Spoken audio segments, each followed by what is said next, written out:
Hello friends, വീണ്ടും മാസായി മമ്മൂട്ടി. അതെ, വല്യേട്ടനായി മമ്മൂട്ടി വീണ്ടും തിയേറ്ററുകളിലെത്തിയപ്പോൾ മലയാള സിനിമാ പ്രേക്ഷകരും മമ്മൂട്ടി ആരാധകരും ഇരു കൈയും നീട്ടി സ്വീകരിക്കുന്ന കാഴ്ചയാണ് നമുക്ക് കാണാൻ കഴിയുന്നത്. 2000 റിലീസ് ചെയ്ത ഈ ചിത്രം, ഒരുപാട് തവണ കണ്ടുമടുത്ത ഈ ചിത്രം പുതിയ സാങ്കേതിക വിദ്യ ഉപയോഗിച്ച് 4Kയിൽ തിയേറ്ററുകളിലെത്തുമ്പോൾ ഇത്രമാത്രം പിന്തുണ ലഭിക്കുമെന്ന് അണിയറ പ്രവർത്തകർ പോലും വിചാരിച്ചിട്ടുണ്ടാവില്ല. അവരെ ഞെട്ടിക്കുന്ന തരത്തിലാണ് വല്യേട്ടനെ പ്രേക്ഷകർ സ്വീകരിച്ചത്. മലയാളത്തിന്റെ വല്യേട്ടനായി മമ്മൂക്ക നിറഞ്ഞാടിയ സിനിമ ഇപ്പോൾ പുതിയ രൂപത്തിലെത്തിയപ്പോൾ മികച്ച പിന്തുണയാണ് തിയേറ്ററുകളിൽ ഇപ്പോൾ ലഭിക്കുന്നത്. ഒരു പുതിയ സിനിമ റിലീസ് ചെയ്തതുപോലെയാണ് ഇപ്പോൾ തിയേറ്ററുകളിൽ വല്യേട്ടൻ കാണാൻ പ്രേക്ഷകർ എത്തുന്നത്. അതെ, അത് നമ്മുടെ വല്യേട്ടന്റെ കരുത്ത് തന്നെയാണ്.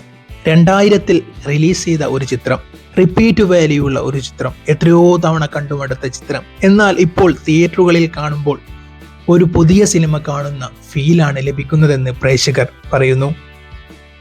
അതിനു പ്രധാന കാരണം ചിത്രത്തിന്റെ എഡിറ്റിംഗ് തന്നെയാണ്. മികച്ച ക്വാളിറ്റിയിലാണ് അണിയറ പ്രവർത്തകർ ചിത്രത്തെ അണിയിച്ചൊരുക്കിയത്. സൗണ്ട് എഫക്റ്റിലും പിക്ചർ ക്വാളിറ്റിയിലും കളറിങ്ങിലും ഒക്കെ മികച്ചു നിൽക്കുന്നുണ്ട് ഈ റിലീസ് ചെയ്ത വല്യേട്ടൻ എന്ന മൂവി.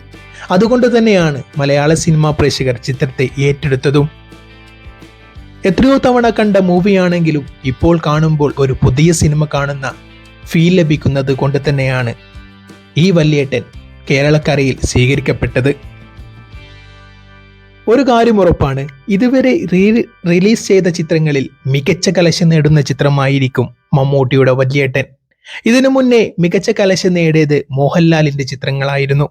മമ്മൂട്ടിയുടേതായി ആദ്യം റിലീസ് ചെയ്തത് ഒരു പാലേരി മാണിക്യത്തിന്റെ കഥ എന്ന ചിത്രമാണ്. അത് തിയേറ്ററുകളിൽ വൻ പരാജയമായി മാറി. എന്നാൽ രണ്ടാമത് വന്ന വല്യേട്ടൻ ജനങ്ങൾ ഇരു കൈയും നീട്ടി സ്വീകരിച്ചു. അതിന്റെ കലക്ഷൻ എത്ര വരെ പോകുമെന്ന് നമുക്ക് വരും ദിനങ്ങളിൽ മനസ്സിലാക്കാം. വേറൊരു കാര്യമുള്ളത്, ഇപ്പോൾ ഇറങ്ങിയ മലയാള സിനിമയും മമ്മൂട്ടിയുടെ വല്യേട്ടനുമാണ് ഇനി കുറച്ച് ദിവസങ്ങൾ ബോക്സ് ഓഫീസ് ഭരിക്കുക. അതിൽ ആര് വിജയിക്കുമെന്നത് നമുക്ക് വരും ദിനങ്ങളിൽ മനസ്സിലാക്കാം. നിങ്ങൾ ഈ ചിത്രം തിയേറ്ററുകളിൽ കണ്ടോ? നിങ്ങളുടെ അഭിപ്രായം കമന്റ് ബോക്സ് രേഖപ്പെടുത്താനും ചാനൽ ആദ്യമായി കാണുന്നവരാണെങ്കിൽ സബ്സ്ക്രൈബ് ചെയ്യാനും മറക്കരുത്.